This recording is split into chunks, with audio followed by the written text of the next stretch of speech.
Halo Sobat Pintu Berkat, selamat datang kembali di channel Pintu Berkat. Pernahkah kamu merasa di tengah keramaian praktik keagamaan modern, ada sesuatu yang mulai mengaburkan esensi iman yang murni? Hari ini, kita akan membahas secara mendalam tentang apa yang sering disebut sebagai tindakan profetik dan penggunaan benda-benda profetik. Topik ini bukan sekadar isu kekinian, melainkan panggilan untuk kembali kepada inti ajaran Yesus dan para rasul. Nah, Sobat Pintu Berkat yang terkasih, bayangkan ini, di setiap sudut kota ada ritual-ritual yang mengklaim membawa kuasa Allah. Tapi, apakah kuasa itu benar-benar milik Tuhan? Atau kita tanpa sadar sedang terjebak dalam praktik yang jauh dari firman-Nya?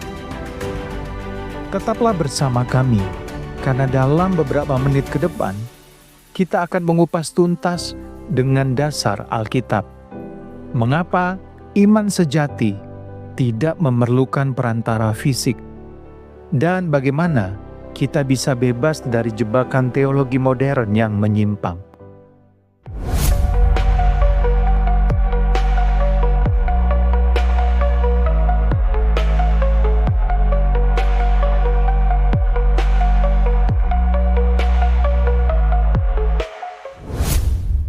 Pembahasan dalam video ini disusun sebagai bahan renungan dan diskusi rohani berdasarkan interpretasi Alkitab serta ajaran para rasul yang kami yakini.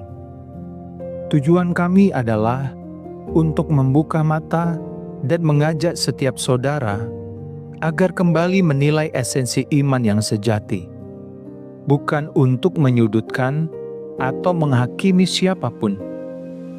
Semua informasi yang disampaikan bersifat informatif dan merupakan hasil dari penelitian serta pengalaman rohani. Sehingga kami mengajak Anda untuk terus berdialog dengan pemimpin rohani atau komunitas gereja Anda guna mendapatkan pemahaman yang lebih mendalam. Jangan lewatkan keseluruhan video ini, karena di setiap bagian tertentu kami menyisipkan jeda refleksi untuk membantu Anda merenungkan pertanyaan-pertanyaan kunci seputar praktik tindakan profetik dan penggunaan benda-benda profetik. Gunakan waktu jeda tersebut untuk mengevaluasi kembali perjalanan iman Anda dan menyambut kebenaran yang telah diwahyukan melalui firman Tuhan. Silakan tonton sampai habis. Dan mari kita bersama-sama menguatkan iman serta meneguhkan hidup dalam kasih karunia Tuhan. Jangan lupa untuk like, subscribe, dan berbagi pendapat Anda di kolom komentar. Tuhan Yesus memberkati. Baik, mari kita mulai dengan memahami apa sebenarnya yang dimaksud dengan tindakan profetik dan benda-benda profetik. Secara sederhana, tindakan profetik adalah gerakan atau ritual simbolis yang dilakukan untuk mengumandangkan pesan Tuhan, baik itu melalui doa keliling, penempatan patok-patok di sekitar rumah atau wilayah-wilayah tertentu, atau bahkan dengan meniup alat musik tertentu seperti shofar. Di samping itu, benda-benda profetik meliputi objek-objek fisik seperti minyak urapan khusus yang diyakini membawa kuasa penyembuhan, patok rohani yang dipasang sebagai tanda perbatasan spiritual, shofar atau trompet yang digunakan dalam momen-momen tertentu untuk memanggil kehadiran Tuhan. kain simbolis seperti selendang atau bendera profetik yang menandakan kemenangan rohani, dan benda-benda lain seperti air yang diberkati, garam, madu, bahkan tanah khusus yang dianggap memiliki energi ilahi. Pernahkah kamu bertanya-tanya, mengapa dalam Alkitab Yesus dan para rasul justru tidak pernah menginstruksikan kita untuk menggunakan benda-benda itu? Yuk, kita gali lebih dalam.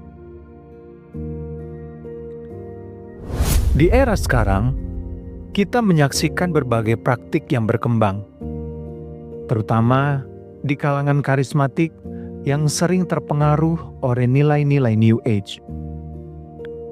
Misalnya, ritual doa keliling di mana sekelompok orang berjalan mengelilingi sebuah wilayah sambil mengumandangkan doa untuk memproteksi tempat tersebut. Ada pula yang menggunakan patok-patok, tiang-tiang yang dipasang di sekitar properti untuk menandai batas-batas rohani.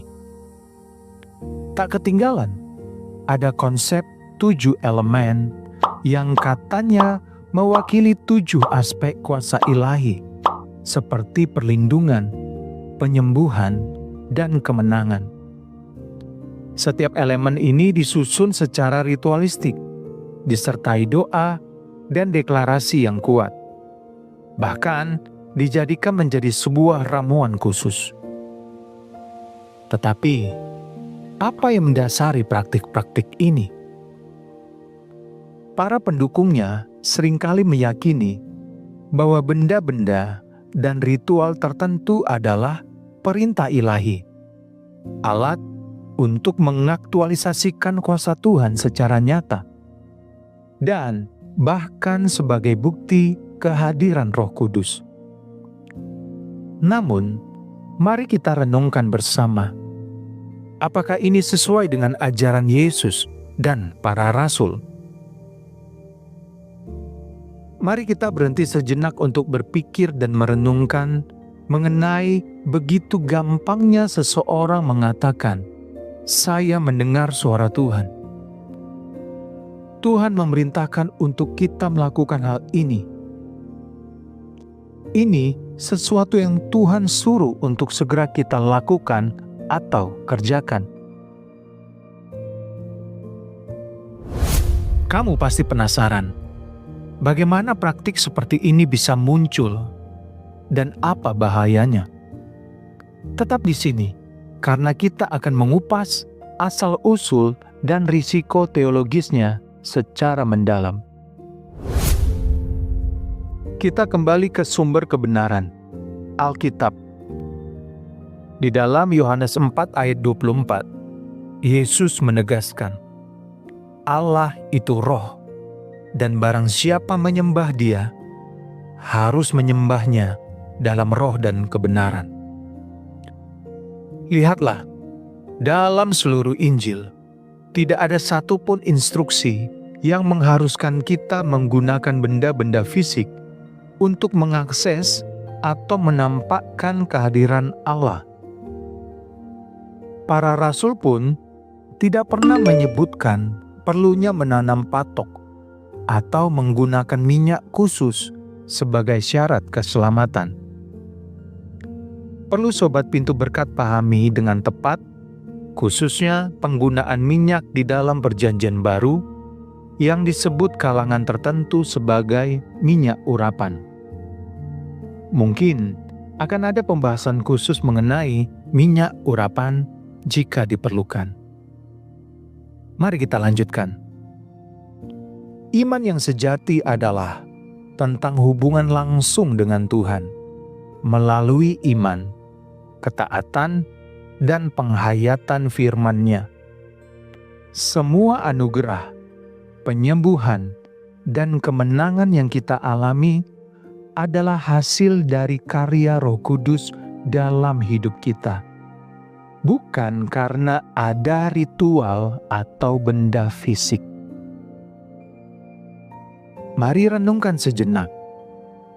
Apakah kita tidak terlalu terpaku pada ritual yang hanya menutupi kebutuhan iman yang sesungguhnya? Kita akan lanjutkan dengan melihat bahayanya jika praktik ini terus kita jalankan. Saat kita membiarkan praktik ritual dan penggunaan benda profetik mengambil tempat dalam kehidupan rohani, ada beberapa bahaya serius yang mengintai. Pertama, mengandalkan benda bukan Tuhan.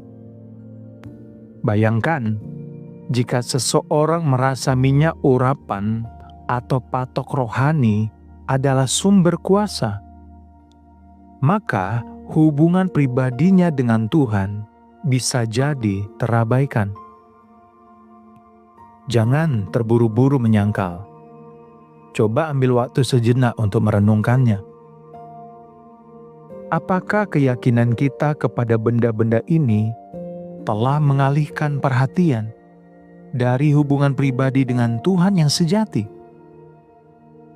Apa yang kita cari pertama kali ketika dalam situasi tertentu? Kedua, ritual sebagai jaminan keajaiban.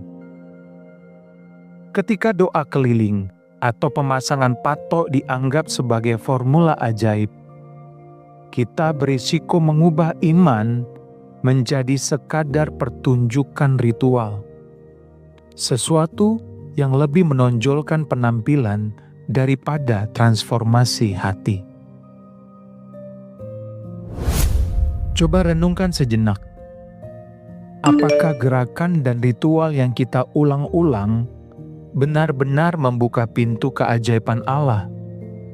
Atau hanya membuat kita merasa aman tanpa adanya transformasi sejati dalam jiwa?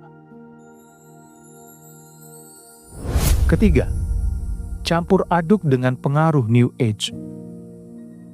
Nilai-nilai New Age yang mengajarkan tentang energi dan getaran masuk dan mengaburkan ajaran yang telah diterima secara turun-menurun dari Yesus dan para rasul. Bayangkan jika setiap pengaruh asing itu hanya menutupi kekosongan iman yang sejati.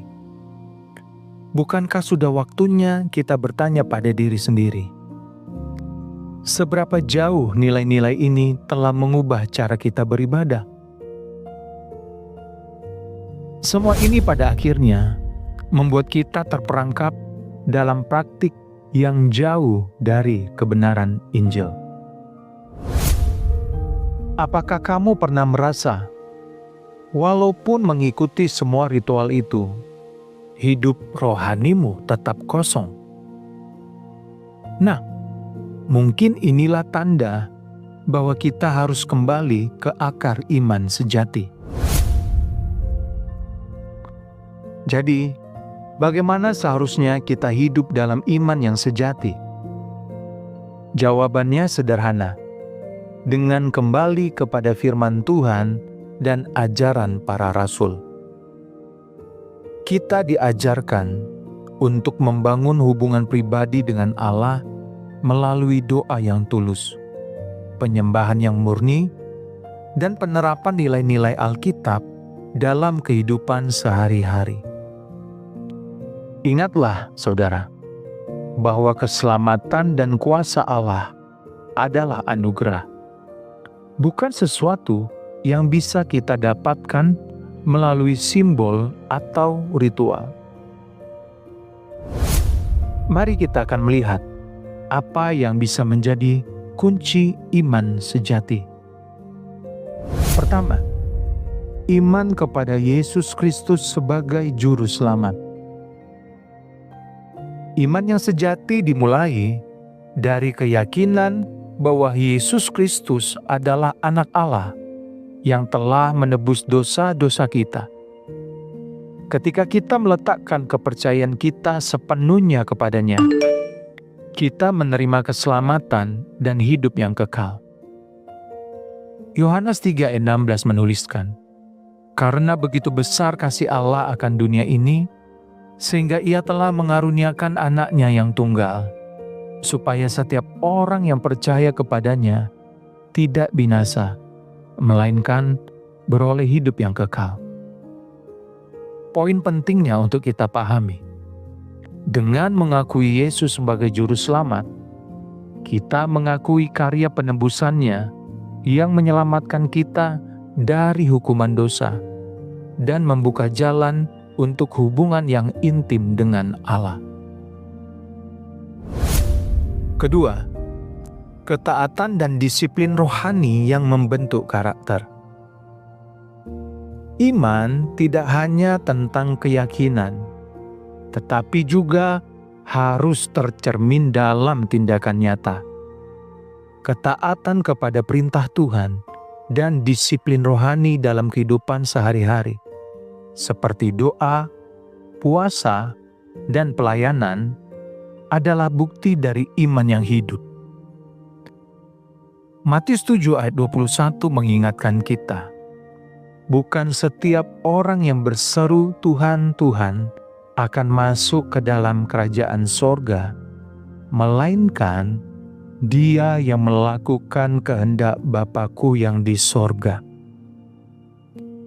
Melalui ketaatan, kita membentuk karakter yang semakin menyerupai Kristus. Dan disiplin rohani menjadi fondasi dalam perjalanan iman yang menuntun kita untuk bertumbuh secara rohani. Ketiga, penghayatan firman Tuhan sebagai pedoman hidup. Firman Tuhan adalah sumber kebenaran yang harus menjadi pedoman utama dalam setiap aspek kehidupan. Dengan terus membaca, merenungkan, dan mengaplikasikan ajaran Alkitab, kita memastikan bahwa setiap keputusan dan tindakan kita selaras dengan kehendak Allah. Mazmur 119 ayat 105 menuliskan, "Firman-Mu adalah pelita bagi kakiku dan terang bagi jalanku." Penghayatan terhadap firman Tuhan mengarahkan hidup kita kepada jalan yang benar, memberikan hikmat dan pemahaman yang diperlukan untuk mengatasi berbagai tantangan dalam kehidupan.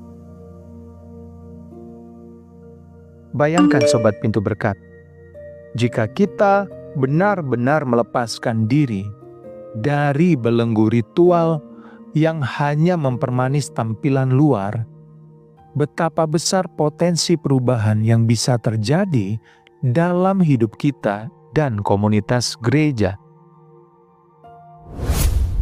Sobat Pintu Berkat, kita telah menelusuri bersama bagaimana praktik tindakan profetik dan penggunaan benda-benda profetik yang seringkali diklaim sebagai perintah Tuhan, sebenarnya jauh dari esensi ajaran Yesus dan para rasul. Ingatlah bahwa hubungan dengan Allah adalah tentang iman yang hidup, bukan tentang ritual yang harus dipertontonkan. Kita dipanggil untuk kembali kepada kebenaran firman, membangun hidup yang sederhana namun penuh kuasa, dan menolak segala bentuk penyelewengan yang mengaburkan kasih karunia Tuhan. Jika ada yang ingin kamu sampaikan atau tanyakan, silakan tulis di kolom komentar. Kami akan sangat senang mendengar pengalaman dan pandanganmu. Mari bersama-sama membangun gereja yang berlandaskan firman Tuhan dan melepaskan diri dari belenggu teologi modern yang menyesatkan. Mari kita perangi kesesatan ini dengan pengetahuan, kesadaran, dan yang terutama dengan hati yang tulus kepada Tuhan. Terima kasih sudah menyimak pembahasan hari ini. Jangan lupa Sobat Pintu Berkat untuk like, share, dan subscribe agar semakin banyak saudara kita yang terbebaskan dari praktik-praktik yang menyimpang dan kembali kepada iman yang murni. Nyalakan juga lonceng notifikasinya, agar teman-teman menjadi yang pertama mengetahui saat video terbaru kami rilis. Sampai jumpa di video selanjutnya. Tuhan Yesus memberkati.